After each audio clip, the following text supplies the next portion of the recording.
it's not like a straight slick back hair just because his hair is naturally wavy. So like when he Exactly. tries to slick it All right, back, like guys. it just becomes that. Oh, this is the podcast. We were talking about Norman fucking Osborn and his waves because he be hitting that doobie. I'm Norman surprised he doesn't have a Dewey. ways. I'm gonna Google that Norman Osborn with a. It's doobie. because the Green Goblin mask has a Dewey included inside of it. That could be it. true. So the Duh. do-rag is the mask. Exactly, and of course, I'm Nick. I'm Kevin, aka Doctor Thick. I'm also Christian, aka PS Entertainment. I'm also Neco, aka Prince Productions, and of course, this is a show where we talk about film and TV news every single week. As per usual, hell no. there will be topics down below. I forgot to do last week's, but we got a lot of shit to get into. We got a lot of stuff to talk about today, a lot of stuff to review. So let's just get into it. Shows. First of all, Joe Russo has been on a talking spree. I mean, so is everybody from that cast, but he has been talking about how in the MCU, Peter Parker is not responsible for Uncle Ben's death. The final season of the Bear will all release on June 25th. Matthew Lillard has been cast in Man of Tomorrow. Harry Potter season 2 has been greenlit. Star Wars Day was this past Tuesday. And of course, we got a couple first looks at the Batman Part 2 because Matt Reeves has been on a Twitter spree recently. What do you guys think? You know what I think? I think I'm grinding up on the floor. Okay. Is it? I thought the Bear came out every week, like on a weekly. Like I thought it was one of those shows that come out.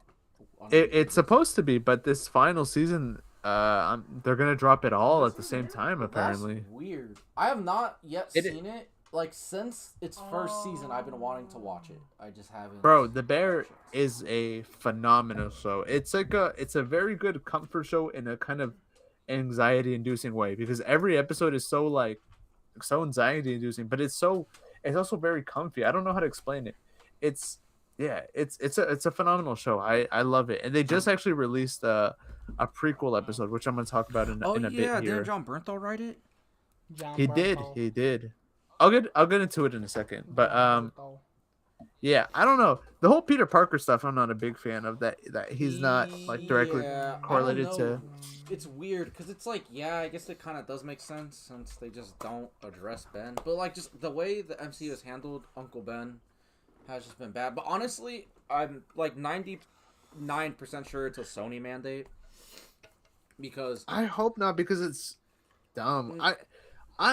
I do think he'll ever be mentioned. Yes, I think there will be a time that Marvel will have full control over Spidey again, and I think so. Because like from everything I've heard, it's on Sony's side that Sony doesn't want. Interesting. It's like the whole like Ned and MJ thing, huh? Yeah. So it's like I don't know. It's just a weird thing. Like from what I remember back in the day, the original script to Homecoming had references to Ben that got taken out.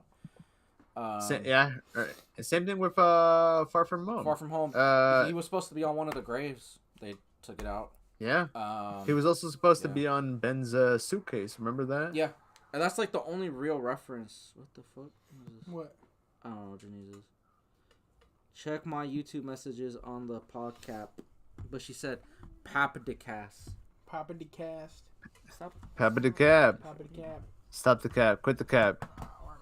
How do we even check chat? Chat. I'm so drunk right now, but oh my god, my boyfriend looks so... Do I? See, that's why you need a do-rag. Yeah, would I look sexier in a do-rag? Yes. Christian Villagomez plaid. Yes, you would look sexier in a do-rag. I need that too. I mean, shit. Yeah, I don't know. The Uncle Ben stuff has always been weird. Yeah. Yeah. I don't know. I always thought like they were gonna say something that like he had died of like cancer or some kind of disease that like Peter couldn't have prevented, because I feel like that's the most like logical thing you would do in that case. But who knows? Moving on from that though, we also got our first look at the Anthony Bourdain biopic. I don't know if you guys know about this or have heard about this. You don't know who Anthony Bourdain is? Nope. You know who Guy Fieri is. You don't know who. Bruh, look him up. This fool's a fucking chef. Google his ass, bruh. Anthony Bourdain is a sick ass cook, bruh. That fool makes food Honestly, and I'll shit. probably look at an image of him and I did see the trailer for a little bit, but it's like, I don't know who that is. Damn, dude. I'm not gonna talk much about it then. Yeah, he's just like a famous chef. He I died. have never He seen him in died my a while life. ago, bruh. Yeah, Y'all I've never don't seen know that culture. guy. I've never seen that guy in my life. I have never seen this man in my life. Y'all don't know culture like that. But yeah, he died in 2018 from suicide. Oh, Yeah. oh. Let's see. Buddy, stop. Anthony Bourdain known for. I'm just going to see what Google tells me. Anthony Bourdain was a celebrated chef, author, and television personality known for his candid bad boy culinary insights and Kitchen Confidential adventures in the culinary underbelly. Yeah, he goes around, he does travel documentaries, he cooks food for people. He's a famous chef. Yeah. All right, we'll move on from that though. We also got a new trailer for The Odyssey. Oh my Pretty god. big trailer too. I saw They that. revealed Cyclops, but Yeah. he didn't get his they didn't give him his costume, his blue and yellow costume. They still. I mean, I assume that's like the poster too, but I assume that that like that big ass fool that's in the poster and that like pops up to Odysseus is not Artemis, Ares. I assume that. Okay. But besides that, which that's just an assumption. I don't even know if that's true. That's just my theory is that who that fool is. Yeah. But besides that, there's no gods being shown. Like they showed the Cyclops, but like, what if that's as far as fantastical as they'll go? Like cause, like, I don't think so. I hope not. I think they're just hiding it. I think so. Until the movie comes out, because I think that is a pretty big thing. Because even showing the Cyclops was kind of a, I know. I mean, based off the trailer, it does look very dark, very gritty, very realistic. But there's constant reports about how like there's a lot of like stop motion in this. There's like there is fantastical elements. People have said. I'm pretty sure the Cyclops itself is also stop motion, if I'm not mistaken. Dude, if it is, that is like seamless. Cause like I don't know, I was listening to an interview with Nolan that came out a few days ago. He went on a Colbert and he was just like doing press for the Odyssey. And he straight up just asked them, "Are there going to be gods in the movie?" And he was like, "Well, I don't really want to answer," but he said like they would. The way he said it concerned me because like I was like, that's exactly what I don't want. He was all like, well, they would see gods in every facet of life through thunderstorms and clouds and wind and all. And I was like, that's when I first heard Nolan was doing the Odyssey. I was like, that's probably what he would do. It's like all the gods are just elements, and I'm just like, but then the bar is already there because like showing the Cyclops itself is like. But it's just like, I don't know. What if he's like, a Cyclops is just like a mutation of a human that he's like, we can get away with that. They're gonna show like a giant human in like the middle of the clouds. Well, the thing is, actually that's true because hold up, because Zendaya is playing Athena, who is a goddess. Unless she's just Athena in name only. I don't know. I'm hoping that there actually are gods. I mean, Zendaya is a goddess, so. True. Stop the cat. True that. Oh shit. But I don't know. That trailer looked fucking great. Yeah. I love you too, my drunk girlfriend. She said, check the chat again. Check the chat. I'm looking at the chat, man. There's a. I just see, bro. You just look all this. Buddy. How drunk are you? She was slurring when I talked to her on the phone like 20 minutes ago. Go drink some water. What's it called though? I don't know. I saw it was probably from that same interview, but Christopher Nolan was talking about. He was praising Tom Holland, and he was talking about how he'd want to work with him again, and I think he should work with him again because Tom Holland. Tom Holland's on his comeback era right now. Yeah, I want that Yomi Johnson. Yo, speaking about Tom Holland, shout out Janisa. She bought me. He makes beer, and it's my favorite beer. Oh, Yeah, the non It's so good. It is so good. She bought me a whole case. Yeah. Of my favorite flavor from him, the New England blend. That shit's fire. You drink, bro. She can't even spell water. You drinks after. You You drinks after. You drinks after. You drinks after. All right. Moving on from that though. I don't know if you guys saw, right, but obviously about 3 years ago we got the what was it? Kingdom of the Planet of the Apes, right? It's that movie was so good. a sequel.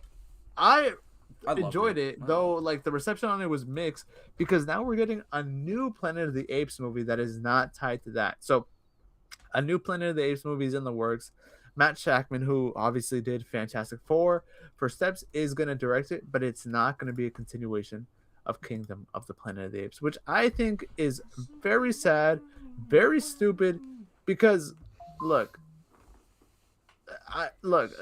there is definitely issues with Kingdom of the Planet of the Apes, especially with its pacing, but it's also like I don't know what people's expectations were. You know, the Planet of the Apes trilogy was like so good, and it's obviously clear that they were going to go in a different direction, but it just like I don't know, man. It just seems like the studio is trying to overcorrect in this scenario. Yeah, because here's the thing. I don't think there was anything wrong with Kingdom. It was a great fucking movie. At least this is confirmed by one of the studio heads at Fox that it is still a part of the same continuity. But back when they announced the Kingdom or the Planet of the Apes continuations, they said they were gonna have it was a 9 movie like plan. Yes. So maybe they're just not continuing what leads at the end of Kingdom, like the very end where they just set up the satellites. But maybe it's just like they're just going in an anthology route. I hope so, but then it becomes a thing of like, wouldn't that just confuse general audiences? Because okay, if this movie came out and you're expecting the sequel based off the way it ended, and you see a different story, and then you go to the sequel, and then it's unless like they plan on just kind of like tying it back together, like what if like it's an anthology, but it's connected. They sprinkle little details to an overarching story, and then it concludes later. Because I hope so. Yeah, but dude, Matt Shackman doing a fucking that's a good direct. It's a good shout, man. So good. When he directed, he did WandaVision, Monarch. Fantastic Four. There was something. I swear to God. Matt Shackman has vision, man. There was something else he did. He did a movie called The Great. Let me see what else he did. The one that just came out. Oh, that one's the new one. Wait, search up Matt Shackman. Matt Shackman. Thing. I want to see what else. Cut Bang, Just the 10 of Us, Meet the Hollowheads, Marvel Studios Assembled. This is Google AI. Let me see. Oh, he did some Game of Thrones. It's Always Sunny in Philadelphia. He did episodes of Sunny, bro. Pete. Did he? Bro. No, Matt's a really good director. He's very up and coming. He's been a TV director for a while, but he's finally tapping into like the movie side things. And I think he has a really great sense of vision and style. That's like, I think what he's primarily known for right now. Bro. And just that emotional storytelling, but that's just a given, right? Yeah, I think that could be interesting. I mean, like, I'm excited at the idea of him directing and what that story is going to look like. I'm just sad that it's not a continuation. It's not a sequel to the last film, just because there's a lot of untapped potential there with, where they were going, because it really did feel like, it felt like we were going back to the original Planet of the Apes in the sense of like, we're leading to this world, at least for the humans. Yeah. And I love the whole like techno organic look of everything, the buildings with the moss and everything. Yeah. And just the way like the way Caesar is represented in the story and what his legacy has created in this literally society. A religious figure. It's crazy. He is. I mean, he was a religious figure in his own movies. But like now he is. If he wasn't already Monkey Jesus, he's Monkey Jesus 1000% now. Yeah, dude. Yeah, I mean, it makes me sad, but also, yeah, I mean, it's Matt Shackman. It'll be good, right? Yeah. It would be great though, like you said, if they tied into it, or at least if those characters somehow played a role in either this film or whatever future iteration. I just love how he's on this like nerd streak. I'll do some MCU. Oh, I'll do some Godzilla. I'll do Planet of the It's because, Apes. bruh, they know he's good, so bruh, All right, pick anything that's like an IP that you think Matt Chapman should do. Alien. Oof. The Actually Jetsons. that'd be sick. What Judge? What'd he say? What'd you say? Oh, he said Alien. What did Kevin say? Alien. Oh, would be Alien's a good one. I that'd said be- the Jetsons. the Jetsons. I could see that obviously. Fantastic. Bruh, that's up his alley. Alien is creative. That is a creative. That's a Alien, he's got a lot of potential with that. because he's worked Bro, a lot no, on sci-fi. I mean, they Throw could do him- Transformers too. Dude, him doing a Transformers, movie would be yeah, that's a good fucking shout. Incredible. No, when That's it was a good announced shout. that he was picking Planet of the Apes, I literally was like, there is literally no one better. There was like he was supposed to do Star Trek 4, dude. A Star Trek Matt Chapman movie. Would've been so good. I could see him doing a really good Star Wars movie. It's a good one. But, A Star Wars, I was gonna say that. A Star Wars movie would bang. yeah, him doing a Star Wars From movie. him. What about crazy. Predator? Him doing a Predator movie, I don't know if I see that. But an Alien movie, I see him doing that. Anyways, shout out Matt Chapman. He's not. We believe in you. It's because he's not a predator, Kevin. Come on, Yeah, exactly. What is that whole? Bro, what's his name? bro. Fetty Alvarez sitting there Ultraman. just being like, why'd you call me that? Ultraman? That'd be crazy. I Ultraman, haven't even dude. seen, like, I've only seen, like, clips of an Ultraman stuff, but I see the vision. Any tokusatsu property, bro. Bro, what is Fede Alvarez doing? Why is he not directing the sequel? I to don't know. Alien? Like, it's continuing. He's doing his something story. else. I don't know. Yeah. Is he writing the script or He's- just producing? What's he doing? He's involved with it. He's probably producing it in some capacity. Bro, give us our third Prometheus movie. Let me see. Let me check his IMDb. Let's see what he's got coming up. I've never seen Ultraman. What is it? Just basic Power Rangers? Not even close. He's an Ultraman. Yes and no. I mean, they're all those old tokusatsu shows are similar in the sense that they're about like, people in bright spandex and colored costumes fighting monsters, and then they become big and stuff. So it's similar in that sense, but it's different. It has its own identity nowadays. Not nowadays. It always has. All right, but yeah, moving on from that though. You can smell it? Was it? I said put the motherfucker down. If you saying they're smelling, then put them down. Dang. If you can't smell, we're chilling. Continue. I'm not trying to. Put them Bro. down. Put them They're down. below your nostril.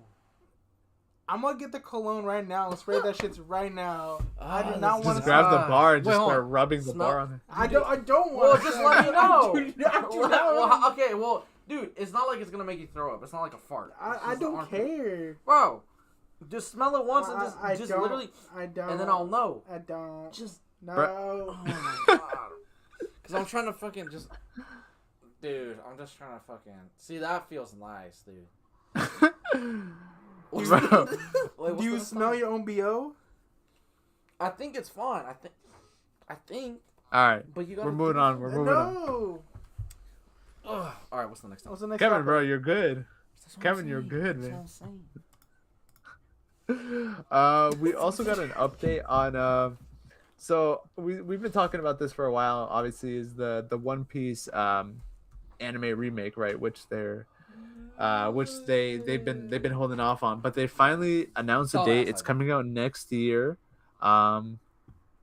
Season 1 of the manga, the new remake will cover the first 50 chapters of the manga.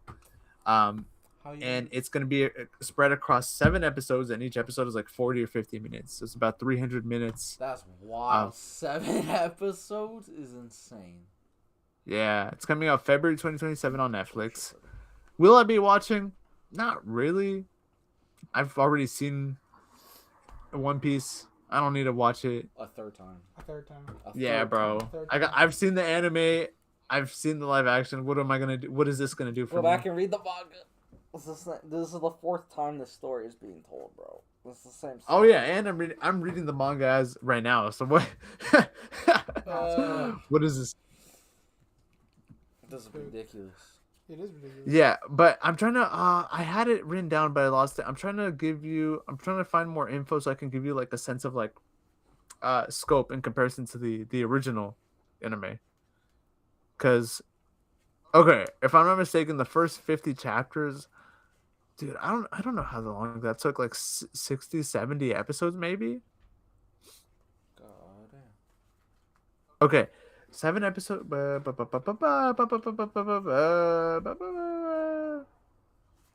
Oh wait, I'm ready. you're reading like the current, like whatever's coming out at this moment, right?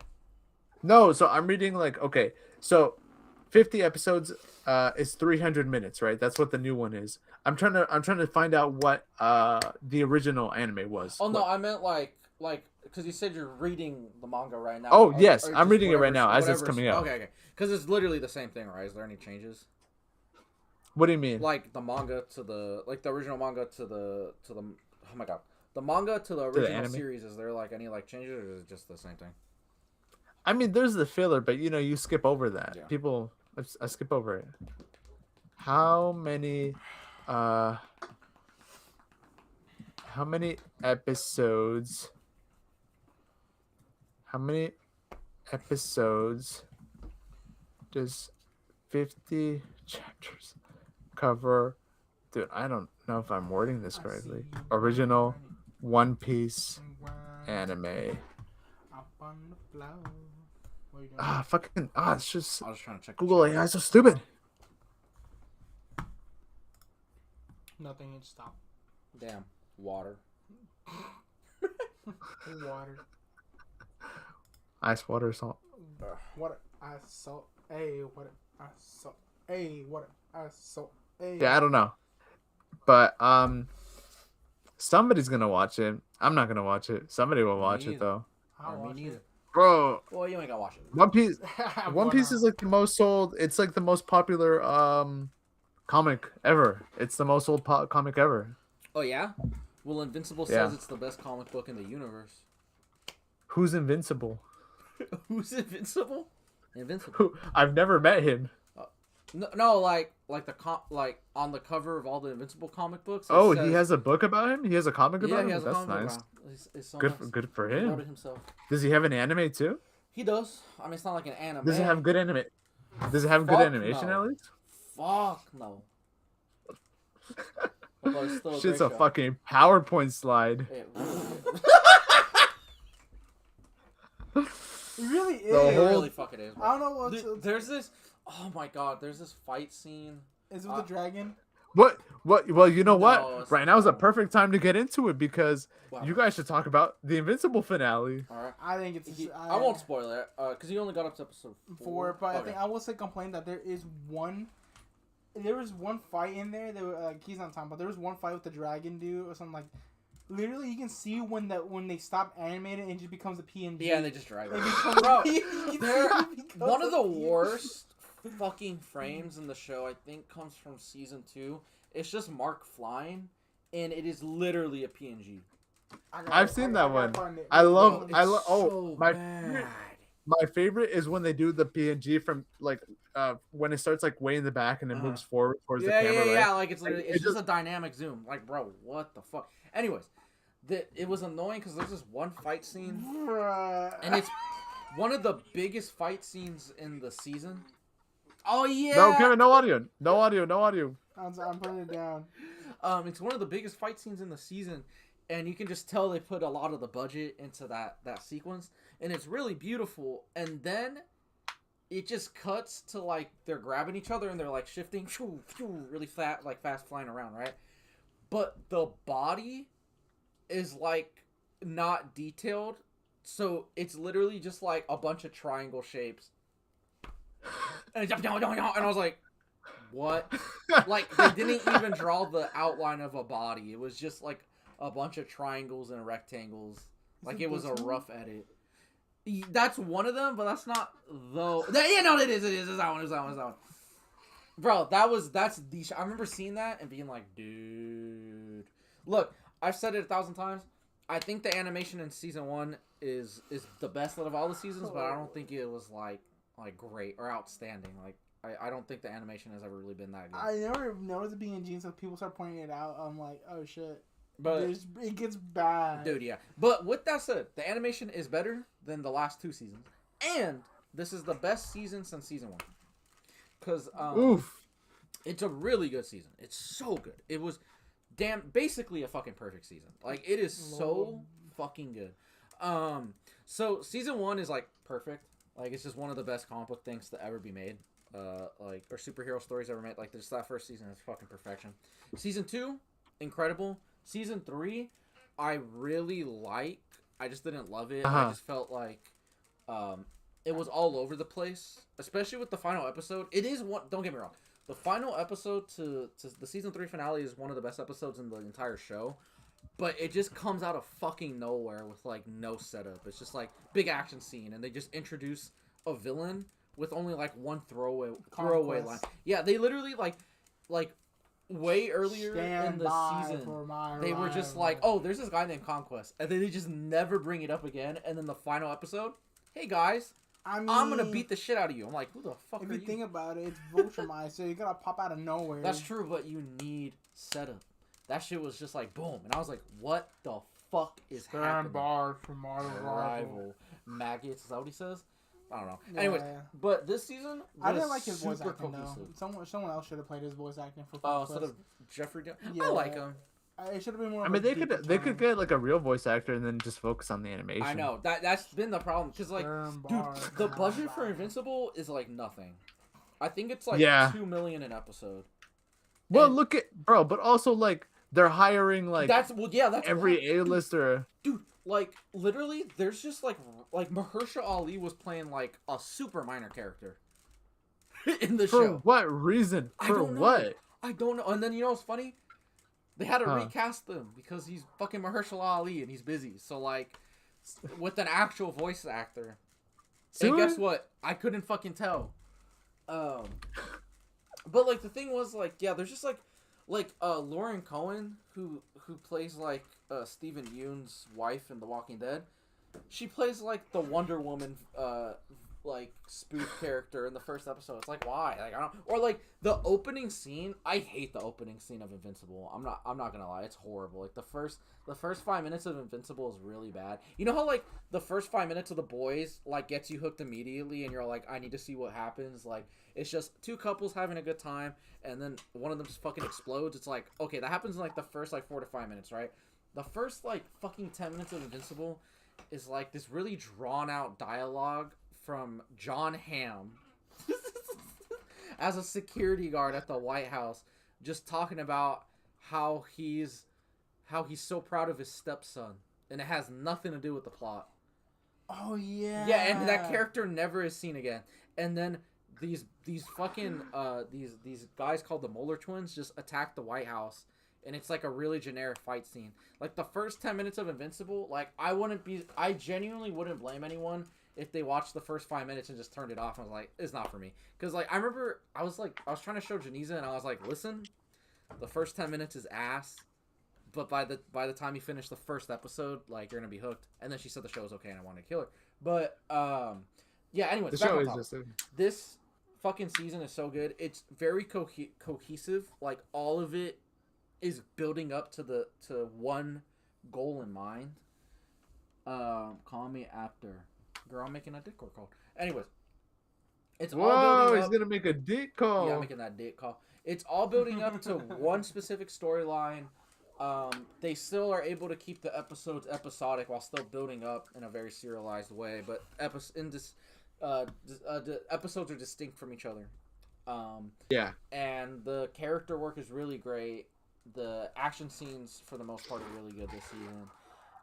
The new villain Thrag is insane, and it just keeps being one of the best shows on TV and just one of the best superhero properties ever. And the ending to this season was so emotional and like so.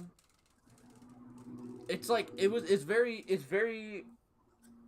It did something on a philosophical and moral level that was so interesting that like, because like I was listening to a lot of interviews with Kirkman, and basically he was like, you know, every single time I make something, I'm just trying to do everything in my power to make it as different and fresh as possible. Even while I'm working on the same project, I'm trying to always do something different. So instead of getting your big big finale epic fight in the last episode, they did it in the second to last episode.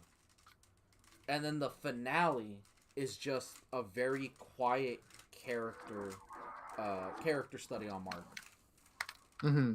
And it was just like so subversive or subvertive, and just really touching. So I would give season 10 or season 4 a 9 out of 10. Season 10. Bro, season 10 would be crazy. But I give season 4 a 9 out of 10. Really good. Well, we also got like we mentioned earlier, the Bear prequel. Shout out So do you know what the Bear is about at all whatsoever? I just know it's like they open up a restaurant and then everything goes to shit. Okay, so this is like right off the bat, right? So this guy Carmi, played by Jeremy Allen White, he's given this restaurant because his brother used to own it, but his brother is no longer with us. R.I.P. to Micheal. And so it's all kind of a shit show. So it kind of follows him trying to turn this restaurant into like a Michelin star place because Carmi himself was like a Michelin star chef. He worked in that environment. So, but obviously everybody in the show has issues. He has a lot of issues. And that's kind of what the show is about. It's about the drama and like the kitchen and stuff.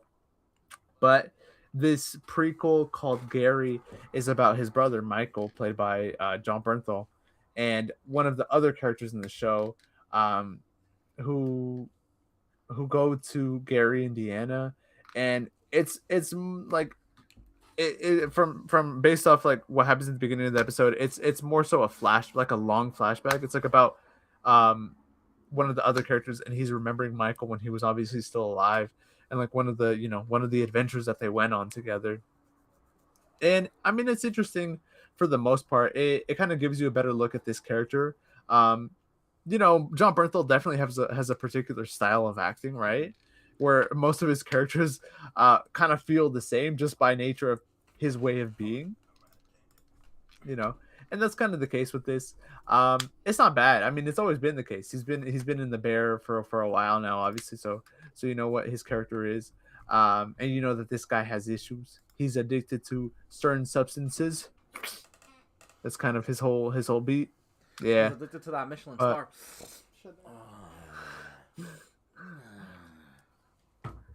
One snort for every star. Didn't this guy play in a certain other show called what's it called? He was in Shameless. Shameless, yeah. I've seen a few Hey, clips Brett. from that, but I don't know if it's like I don't know if they're connected or not. Also, why is the new season of this the poster of this new season look like an MCU movie? Like, I have no idea, dude. I don't know. oh, they're actually gonna fight the fucking bear. Well, no. So he is the Bear. They're all the Bear technically. They just call them the Bear. Yeah, they call him the Bear. Why? Army Bear. That's his nickname. Let me Google. I kind of forgot. Why is it called the Bear? Okay. So this is why.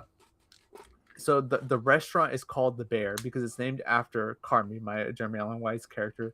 His childhood dream to open a restaurant with his late brother Micheal using their family nickname Bear, which is derived from their last name Bearzado. So the Bear. Yeah, So but this episode is interesting. That's that's their Thanos. The Bear has the Infinity Stone with all the Michelin stars on it. Oh yeah, they have to get it. That's gonna be Gordon Ramsay right there. They're fighting Gordon Ramsay. The real Bear was the friends we made along the way. Nah, the real Bear's that fucking Michelin star. Give that shit to me. And so yeah, it's more than anything just a melancholic episode, and I feel like there's so much less acting in this. Like they act, but it just feels so natural because a lot of this episode takes place in a car, and the two characters are arguing. It's a really sweet episode in like a kind of like a fucked up the Bear kind of way. But it's wholesome. It's wholesome for the most part. Yeah, I really enjoyed it. Something else that I also watched this week was the Michael Jackson biopic, which, mind you, is making so much money. So, guys, let's take a guess here. On a budget of $200 million. Jesus, why do you need to spend that much money on a fucking biopic, bro? Because the Michael estate has that much money. How much Bro. money do you guys think it's made so far? Probably like $700. Wait, $700. $700. I mean, it's been out for 2 weeks. Like 2 weeks, yeah. I'm gonna say About 2 weeks. I'm gonna say $723 million. Kevin, what do you think? How much was the budget again? 200. 200? 200 million. Crazy. Well, I think it's made amount of money. I think it's made. I think it probably made its money back. 21 bucks. Well, it's only made $487 Wow, dollars. that's still a lot. Lower than I thought. It is a lot. Obviously, it's a lot for 2 weeks. Dang, you know what's crazy? That's probably not enough to break even. It's almost like you shouldn't spend $200 million on a fucking biopic. Come on. Well, wait till part 2 comes out. Part 2. Oh. Bro, if they don't make money off this, What? I honestly, I don't. Wait, I don't know. the sequel has to be called Jackson, right? Yeah. Wait, remember? Okay, you remember that joke in Pop Star where he makes Thriller, but he goes Thriller also, like as a gag. They should just name it Michael also. Michael also. Like, oh yeah, this is also Michael. Or just call it Michael Jackson. Wait, Michael Jack that son. You know, Michael Jackson. For a person like this, they could have gone with a lot of names. The King of Pop. Yeah. The King of Pop would have been a sick ass name, Bro, but they just called it Michael. I'm not even gonna lie, that's just badass, Yeah. Michael, because you just know, who they're talking. Of course, you know what it's about. Also, when You we know go what? on Discord, you have just say Michael, and then I will tell you a funny ass story Just say Michael. That's the key on word. Discord. But Michael. make sure I don't forget, because I think you'll find it funny. Anyway, shout out the Michael movie. Tell us your review, Nico. Yeah, so I wasn't planning on watching it, but my girlfriend's brother wanted to go see it, so we went to go watch it. And I'll start off with the positives because I think I have probably more negatives than I do positives, right? I think Jafar Jackson is a really great Michael. Like obviously he's related to him by blood and everything. The dance scenes are spot on. The singing stuff is spot on. But damn, they're like he obviously doesn't look like 100% like Michael, but there are shots where you'll see him and it'll be like off to the side or just like at a like a 45-degree angle or whatever, and you're like, yo, that's Michael Jackson. The spirit of Michael lives within this boy, bro. The spirit of No one's had the same nose almost. Oh, they CGI'd his nose in the movie. Oh, did they? Yeah, because Michael, he got a lot of surgeries. Yeah. That's true. I could see. Now, the kid who also plays the kid version of Michael is also really great. A fantastic the actor. Jackson Also did 5 his era? singing. Yeah, for the Jackson 5 era. So now let's start getting into the issues because narratively the movie is just okay. Like the film has a lot of I don't want to say it has pacing issues, but like okay, so obviously as we know, this was originally there was not supposed to be a Michael part 2. It was just supposed to be one movie, right? Excuse me. And then the final act was going to involve the famous, the famous lawsuits against Michael and the whole child grooming situation, right? Oh. But as we know, Michael Jackson, a crooked guy, did pay a lot of these families a lot of money to keep those children hush hush. He didn't And do so on one of those faithful contracts, it was said that that little boy that Michael groomed, could not be used in any kind of media. So what happens when they're making the Michael movie? They include that boy, and then the family's like, "Oh, we forgot to tell you, you can't be doing this or Couldn't saying they just this." like rename him? Like do some ADR and just rename him? Also, it is ballsy that they were even gonna do that. I'm gonna be so real. That is a crazy storyline. Also makes you wonder why maybe Janet Jackson wasn't involved with the movie, or Paris Jackson. Also, Janet Jackson gets a throwaway mention in the movie. She's only mentioned once. There's no other. Did they mention us? They do. Yeah, I was getting So scared. yeah. So Because Kevin was most- at Neverland that one time. But no, I was.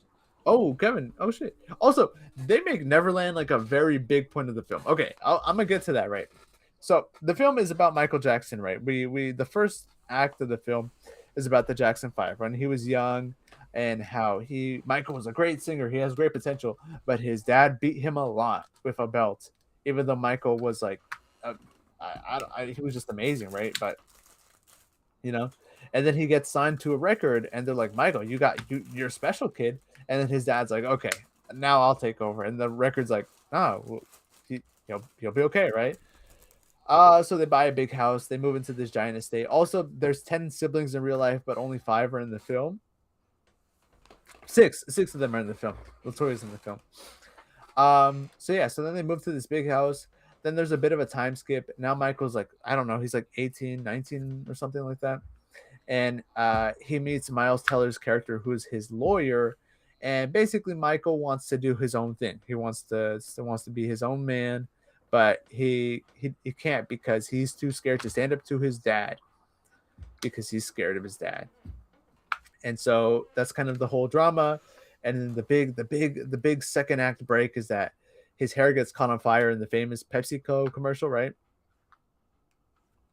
And so he goes to the hospital, and then the movie kind of abruptly ends at a concert in 1988 where he performs on Bad.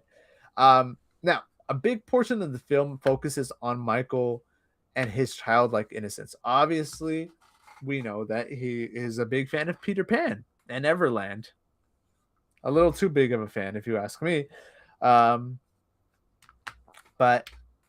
yeah. So a big portion. There's a lot of shots of him reading Neverland in this movie. He reads it to his pet monkey Bubbles. Shout out Bubbles. He has a pet giraffe too. He's got a pet parrot. Really? Yeah, it's in a monkey sanctuary. Shout out Bubbles. Shout out Bubbles. Can't believe he's still alive. Yeah. So there's a lot of that, and just a lot of showing Michael being very innocent. There's a lot of scenes where he's like eating ice cream with his mom and watching movies and stuff like that.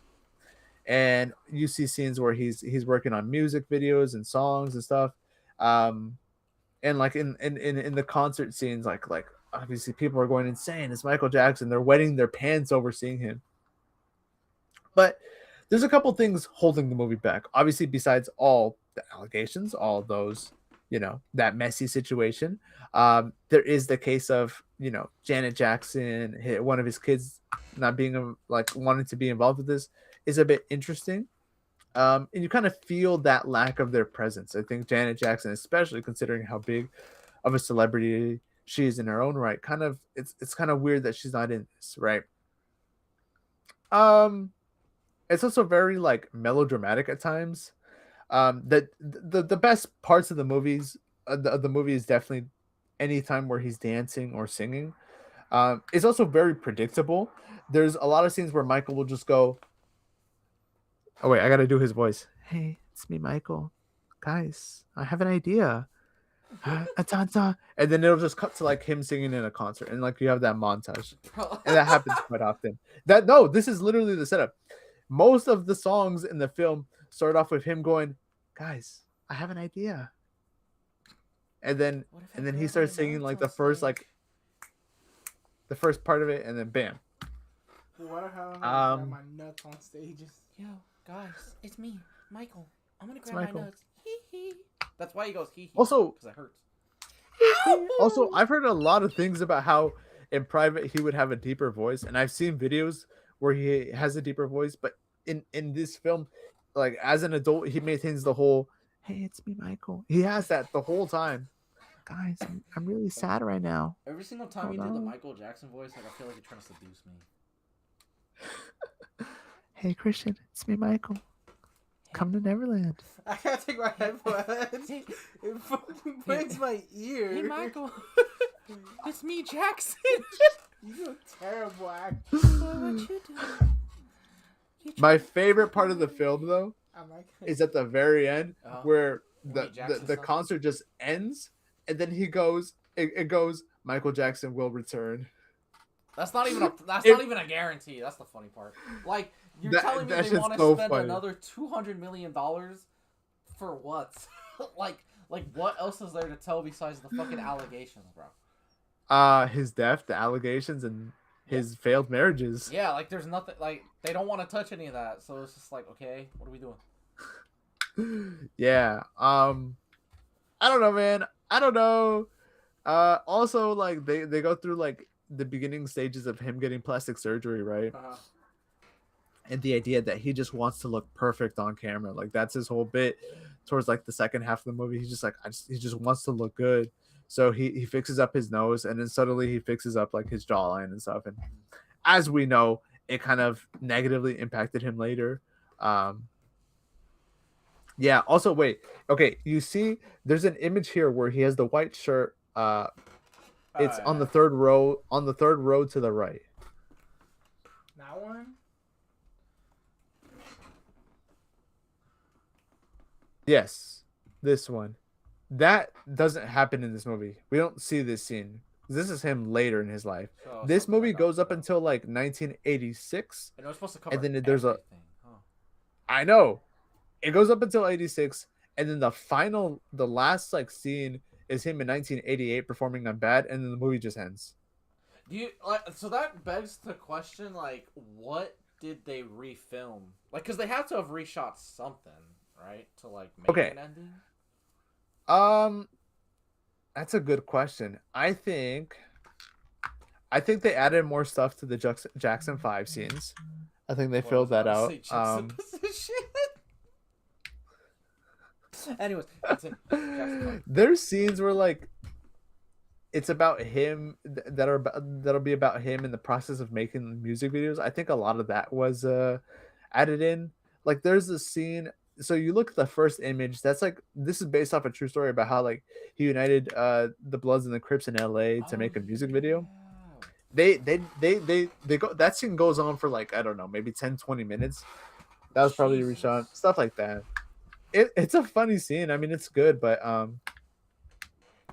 mean, I don't know. I like the scenes where they're like filming the music videos. Like when they do the Thriller scene, like it's funny because they play it like it's you're watching the Thriller music video, and then he just goes, "All right, guys, stop. Let's do a different take. Can we do a different angle?" Wait, what music video did he reunite the blood, or he united the Bloods and Crips? I think Thriller. Oh man, I don't remember. What's it called? No, it was not Thriller. Wasn't that's the scary one where he's like, no. Thriller. Bro made a Halloween song. Like he literally did it all. No, it wasn't Thriller. Fuck. It's the tip of my tongue. It's like I literally just watched something about that earlier, not that long ago.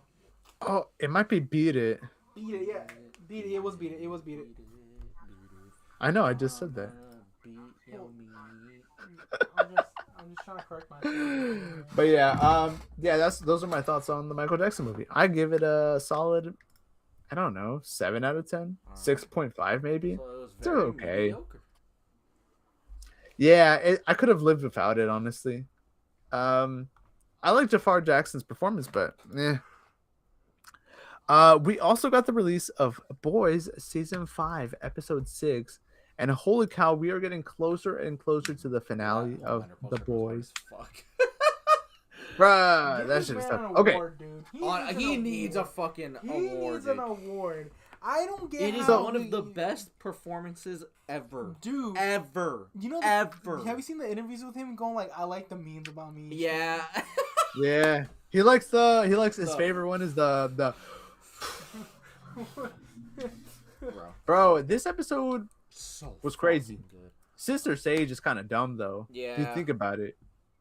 I don't know, man. I didn't. As soon as she was like, humans are too predictable, it was obvious from that point, like, we were gonna go in a different direction. Also, the Black Noir died in probably like the stupidest way. Yeah. I thought his death was gonna be. I wanted them to have like an actual fight. Like they should. I feel like if he died at the end of that, sure. But like, bro, the deep, bro, come on, bro. I don't know. I just feel like in past seasons, character deaths have been treated as like these big events, and we had that for a bit, but now it's starting to just become okay. Everybody, at least one character is guaranteed to die per episode. It's not even ceremonial anymore. It's just they're gonna die because they have to die. Yeah. Yo, that scene was good though. Which one? Where he let the fucking goober live. Oh yeah, that was yeah. interesting. He let the legend go. Also, like the implications of the whole bomb site, Golden Geisha, Soldier Boy dynamics is really interesting because obviously it's there to set up Vought Rising, but I think there's an interesting story there because Bombsight doesn't seem like a bad guy, No. not in comparison to Soldier Boy. Like he seems like he actually has a decent morale, Yeah. and you could tell he was holding back against everybody else, right? So, you know, It's weird. there's definitely going to be some He kind of was story one of the there. smartest characters. You know why? He started running. Yeah, true. He was like, "Oh, I'm out of here." He's like, "No." Also, he showed up with the V1. He's like, "Why would I bring it with me, dude? It's in your pocket." And he was like, "Huh? Fuck. No, that's my phone." They're like, "Buddy, we've been trying to call you." Nah. A lot. Yes, like most scenes with Soldier Boy are there to set up Vought Rising, but I don't feel like. I feel like it's actually playing into the plot of this season.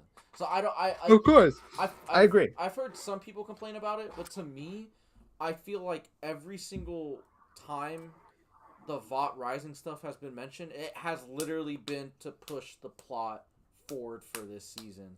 And so, like you know what sucks though about that? I think it's missing flashbacks, some kind of flashbacks. I think that's probably that's true. But like obviously that would be safe for the actual show itself. But like Of course, I don't know. Like we talk about. Oh, I remembered this guy bomb site. Okay, how can we get in touch with him? Right? Obviously, it's setting up the bomb site character, but it's like how can we get in touch with him? That's pushing the plot forward for Homelander to get the V1. They bring up Stormfront, but then it actually becomes a genuine issue in between Homelander and Soldier Boy. Okay, so it's not we're not just setting up shit for the sake of setting up shit. Like it's genuinely pushing the plot forward, and I feel in a natural way. Like for instance, if we did not know a Vought Rising show was coming out, I don't think we would be thinking of it at all. of course not. So I don't think there's really any complaint there, to be honest. I agree.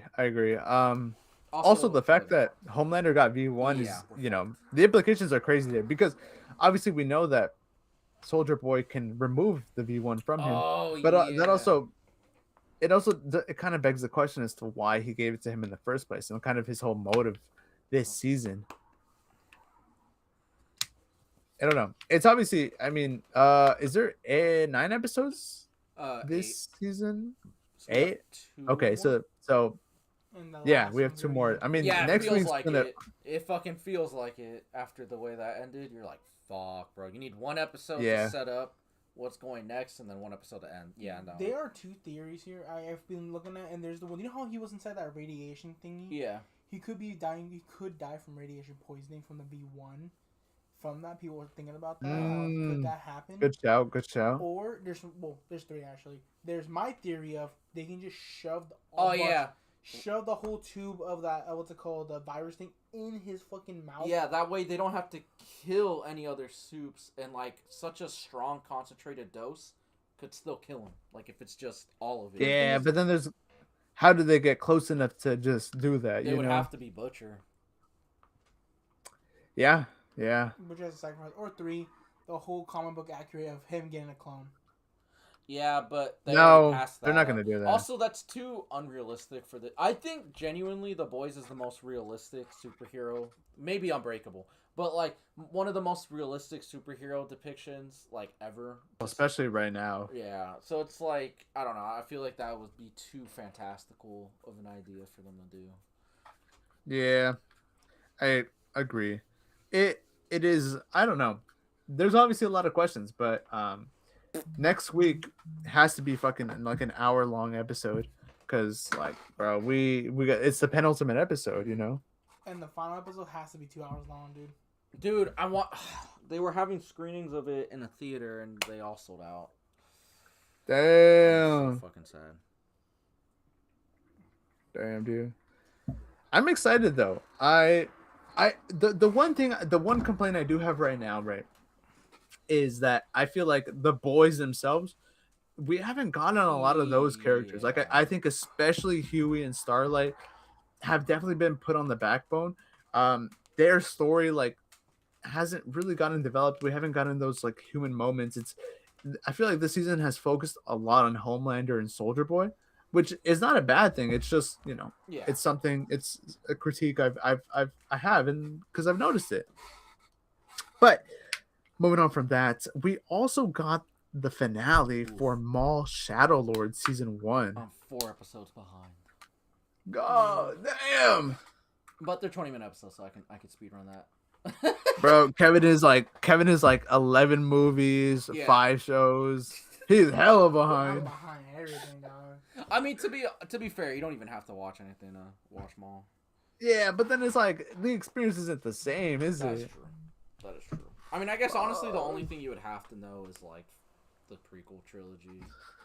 And that's it. Yeah, you don't have to watch Clone Wars and all that and Rebels. Yeah, but it's a good finale. So I guess I can't really spoil much. Not that you would want me to. I would not. But I'm really liking the a show. big character. It's a no, dude. The animation. First and foremost, the animation has been spectacular.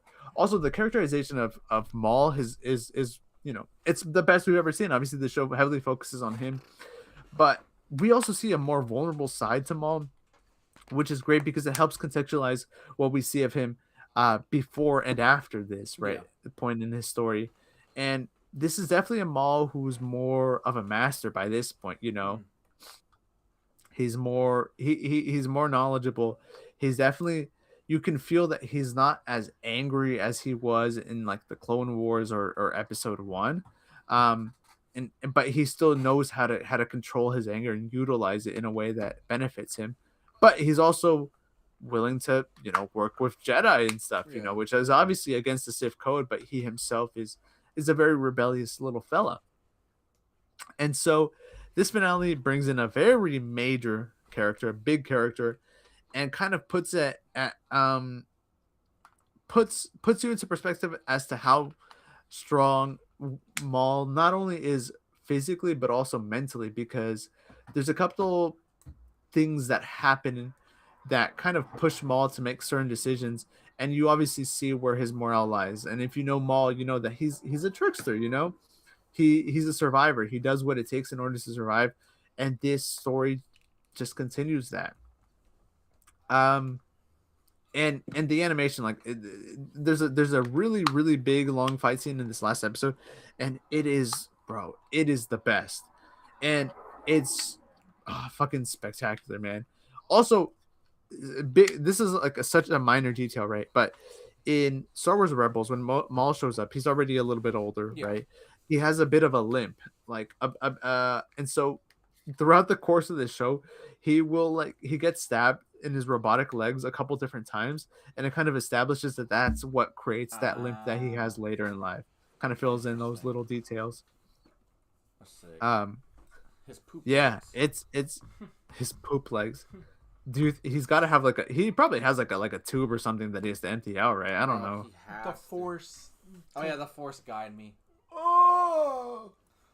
The poop gets transferred into the Force, the dark side. The dark side. Oh, also another detail, right? So he has his standard double-bladed lightsaber, right? In Star Wars Rebels, he has half of it. So half of it is the double-bladed lightsaber, but then the other half is like the Inquisitor blade. Oh yeah. They explain why that is in this show. It's interesting. But yeah, with that being said, the show ends off at a cliffhanger, at a very good cliffhanger, might I add. A very good point that, can take the story in a lot of different directions. There's one very specific key thing that they're doing and setting up, but obviously, what happened? Like, your audio cut out for like 10 seconds, but then it just sped up everything you said within like that gap. So it was like,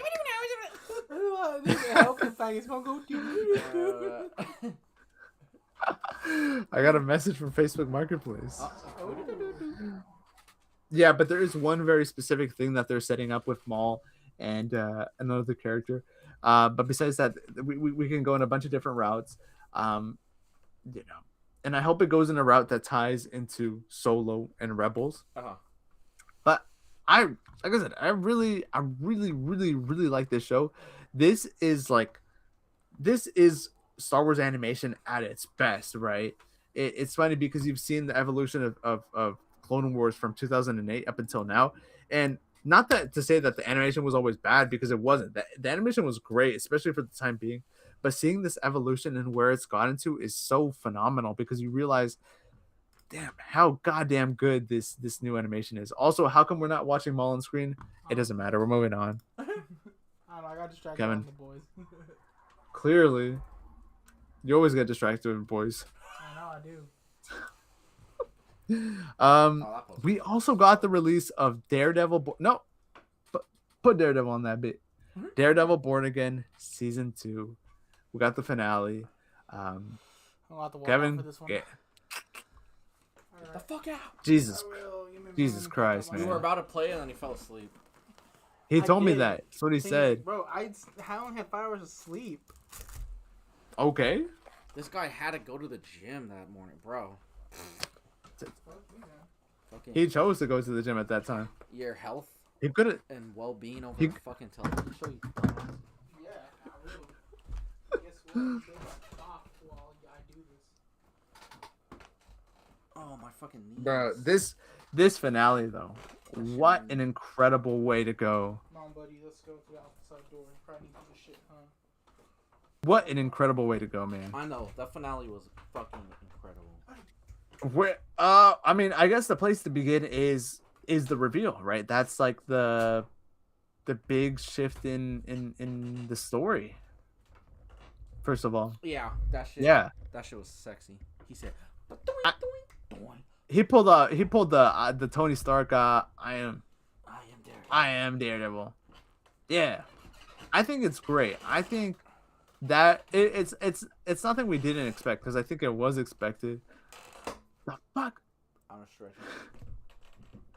I think it was expected, but it's the way that plays out that makes it interesting. And obviously, you know, I like the bit where Matt's in the conference room and Kingpin is talking to him by whispering to him, and he's like, "Yo, if you go down this route, it's not gonna be bad. It's not gonna be good for you." And then Matt's like, "Well, it's not gonna be good for you either."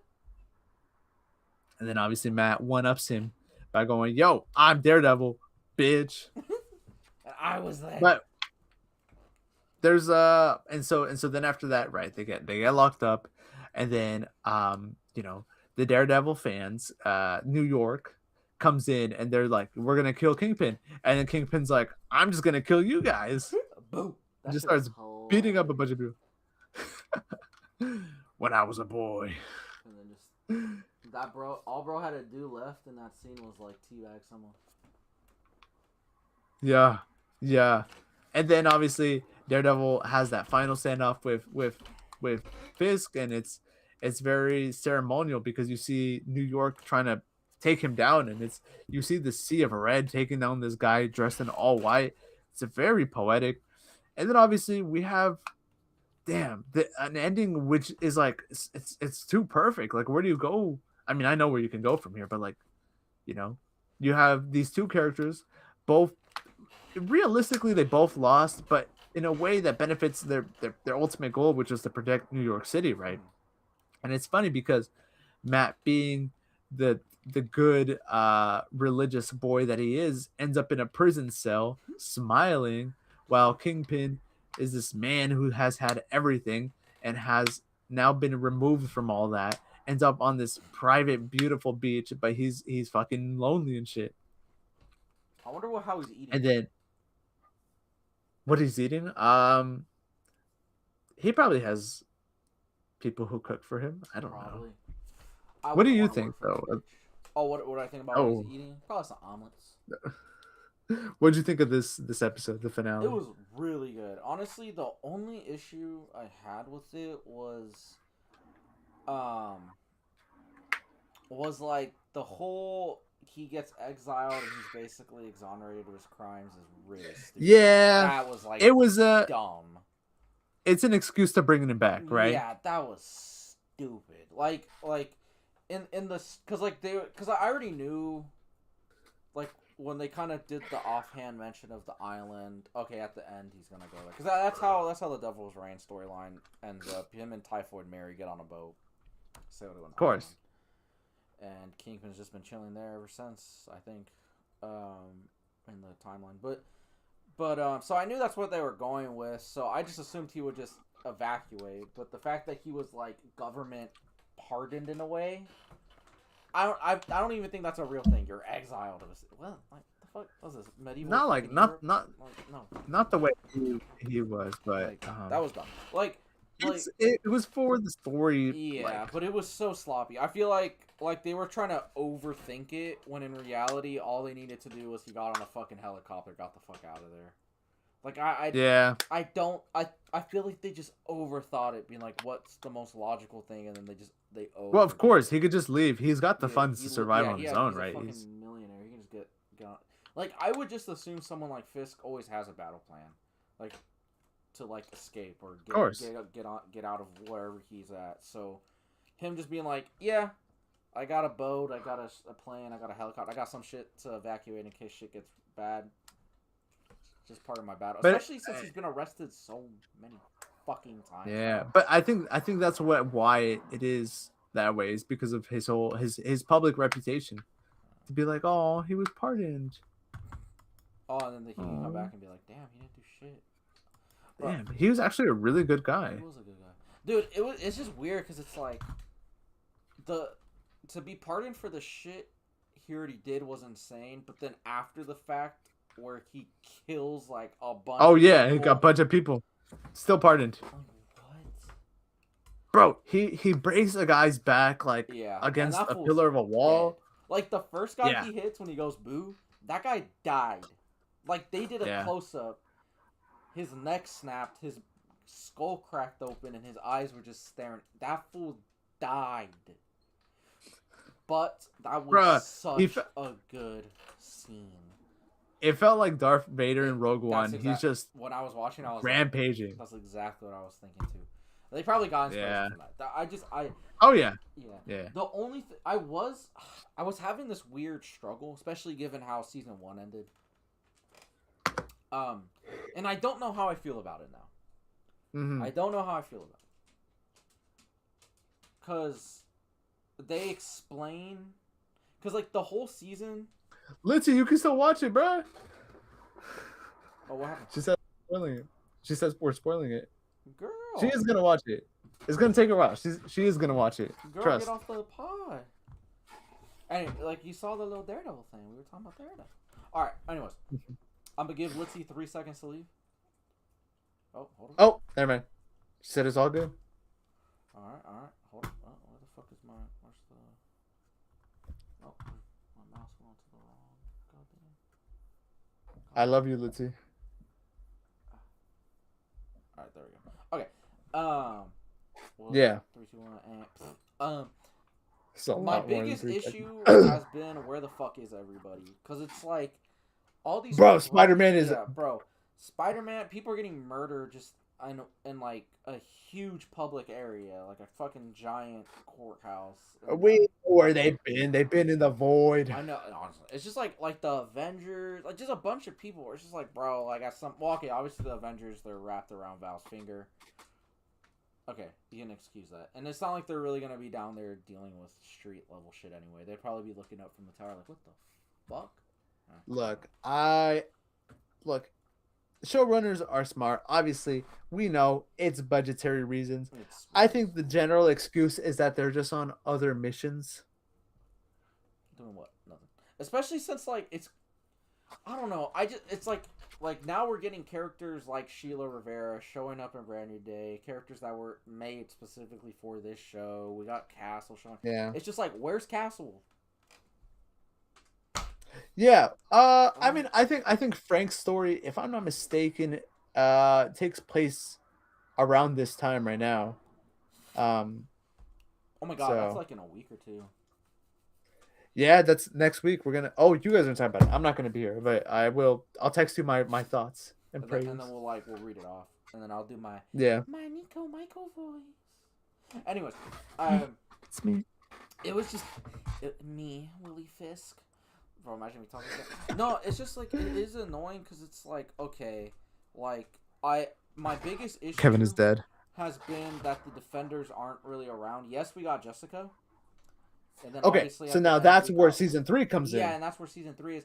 And it's like, why did we wait this long? Like, even in this season, Jessica doesn't show up till like the third to last episode. And see, here's the thing: is like, I'm struggling. Okay. I'm struggling with this. Here's what I think, right? Because I've been keeping up with the cast and crew with the podcast that they've been doing everything. The episodes like when really great, really great. So what it seems to be the case, right? Because they've they still have talked about it, but they've vaguely gone over the whole creative overhaul that happened with season 1, right? So what it seems like happened is that they did the creative overhaul, right? This new team that is obviously a million times better. They've killed it, by the way. Yeah. Jesus Christ, they're so good. They came in and they reworked the series, right? They're fixing it up, and they wanted to do Defender stuff. They wanted to bring those characters back in season 1 originally, but the issue is Marvel said no, at least not until so they said no.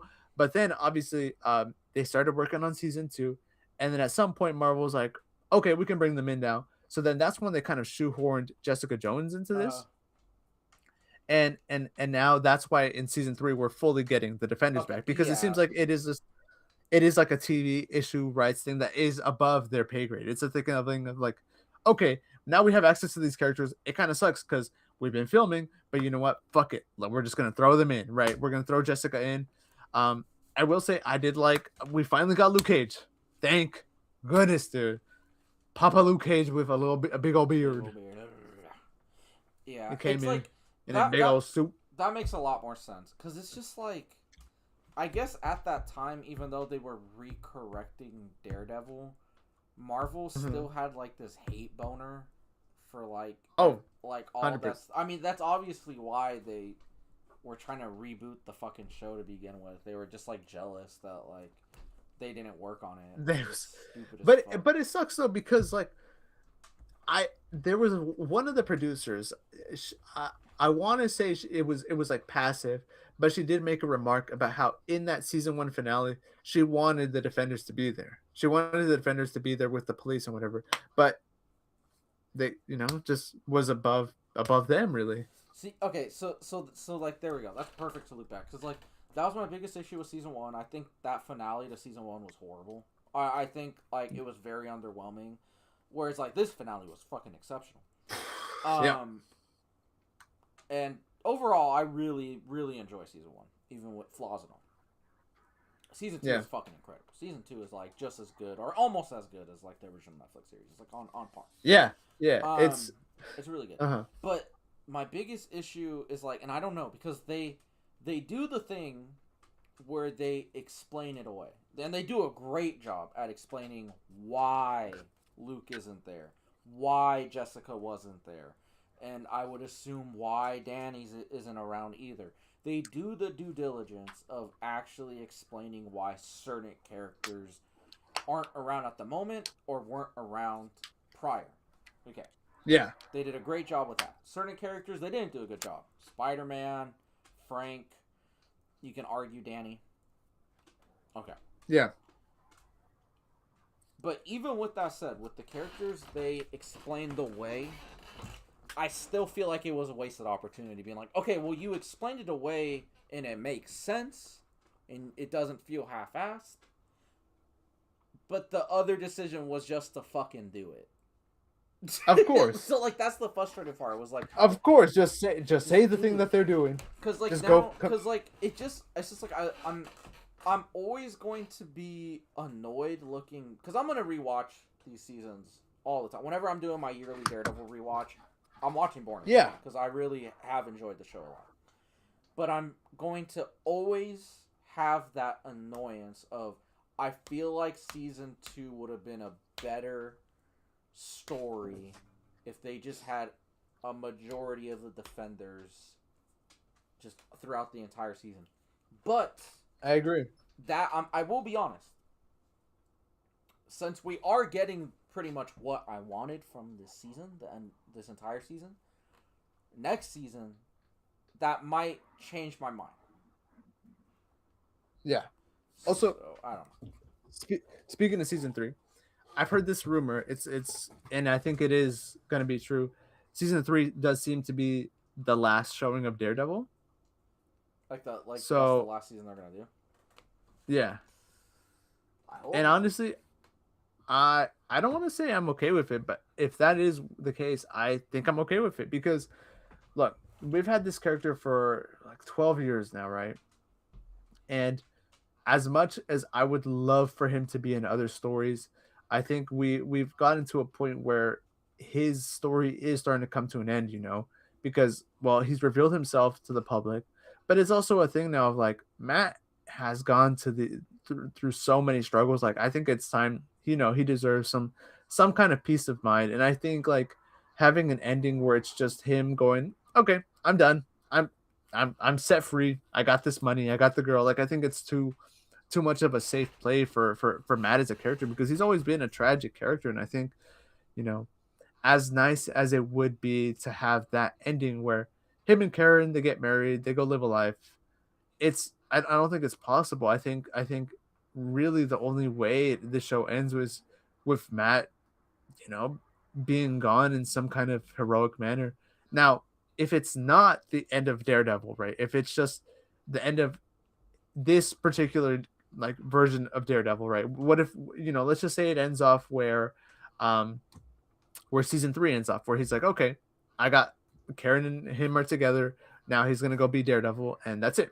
You know, happy endings, right? In a way, I would be okay with it because I think it could then set up like a Defenders show or a Defenders movie, even for that matter, and it allows this character to come back in other stories without having the compromise of like he needs to be this specific way, you know. Because like I said, I think I love what they've been doing, but it's also a point where like we've had this guy for 5 seasons, almost 6 seasons. We don't want to exhaust, Yeah. the fruits of what he's given us. No, see that's the thing is I agree because as much as I do thoroughly enjoy, I love season 2. I really like, and I've said it. I have like a soft love for season 1, like a very soft love for season 1. So overall, I would say I really love Born Again. It is very repetitive from things we've already Yeah, seen. You know. especially in terms of Fisk, Yeah. because we know he's coming back for season 3, not in the same way he has been. Right, he's not going to be the main villain, Yeah. He's just seemingly so. hopefully not. Like he's gonna be there, But but and I don't know how I feel about that. and then that's the other thing too is like, okay, if we're moving, if let's just say they want to continue the show for at least another 3-4 seasons, the story then really shifts focus, and if it's not done properly, it won't be good because up until this point, Daredevil's story has been centered around Fisk, and Fisk has been centered around Daredevil because it's the whole idea of them in New York. Like, how do you live in a post uh Daredevil Kingpin feud world? Like, what does that look like for him? So it's those kinds of fears that kind of like Yeah. make me think that it's gonna end next season and I hope it or doesn't. or end in some capacity. Because here's two solutions to that. One, Yeah, the more over the top one is MCU reset. They can just give him back his of course. identity. Dumb, lazy is what it is. But number two, and as much as I like, Daredevil's my second favorite show of all time, the original series. But with that said, how about you just make a fucking TV show? How would you just make a TV show? Like that's the reason why TV just doesn't last too. Is like you run out of ideas because you're stuck on one really long idea and you're just stretching it out, stretching it out, stretching it out. How about you make a television show? Let's not make an 8-hour long movie. Let's make a TV show. You can actually explore more ideas. Every episode is its own story. Every episode is a new villain. Every episode is a new struggle. Every episode is a new tone. Like obviously there's an established tone, but because it's so episodic, you could jump around and try different things. And with the creative team they have here, you just felt like, especially in the first season, how they were just itching to be like, we gotta do something different, we gotta do something different. Of course. And they just like let it out this season. Imagine that every episode. Just like, we're doing something different, we're doing something different, we're doing something different, we're going for this, we're going for the fences, we're swinging for them. We're like, it's just like, that's what TV is. And it's like, we've lost that. If you want to save any show, let it be TV. Daredevil's the type of character that could have 10 seasons of his own fucking show, and I fucking mean that. I've been thinking about it a lot, being like, wow, we're actually about to get 6, even 7, counting Defenders, seasons of TV, with Daredevil as like a main lead, and I could get another 3 or 4, because like this is a character that's been around since what, 63, 64? Like all these characters have, and there's a fucking reason for it, because they're constantly telling new stories. It's not that the character gets boring. It's just that, like, people like if the comic books can do it for as long as they have, television writers with the fucking 80 or whatever fucking years it's been, 70 years, 60 years of Daredevil comics. Yeah, they can, so of course. Do. Like that is possible. Yeah. It's possible. I'm just scared that like, it won't. Because honestly, all they've touched upon is Fisk, the Hand. That's about it. I mean, they haven't really done anything else, so it's like there's so much other stuff, and like you could just like, okay, this week we're fighting Stilt Man. Next week we're gonna punch Purple Man. Obviously he's dead, but I'm just throwing ideas out there. Also, what's weird? Most of the Netflix TV shows like just use Daredevil villains, like the Purple. Well, okay, I understand. Yeah. I understand, because I have read the Jessica Jones comics, so yes, in the original Jessica Jones series, Purple Man was the main antagonist, but still, he was a Daredevil villain. Typhoid Mary in Iron Fist. Even the Hand was the main antagonist of season 1. And then like Luke Cage, like they didn't even really use any of his villains, because they were both Cottonmouth and Diamondback are Serpent Society. They're Captain America villains.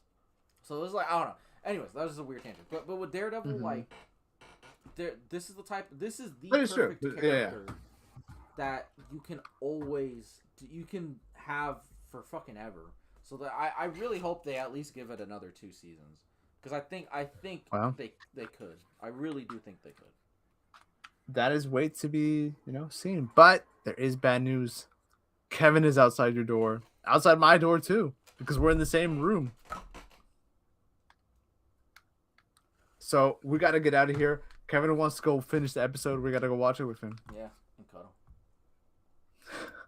My name is Neco, aka Prince fucking Productions. My name is Charlie, also APS Entertainment, and one day the entertainment will be on. My name is Kevin, aka Dr. Thing. And we will see you guys next week. See ya.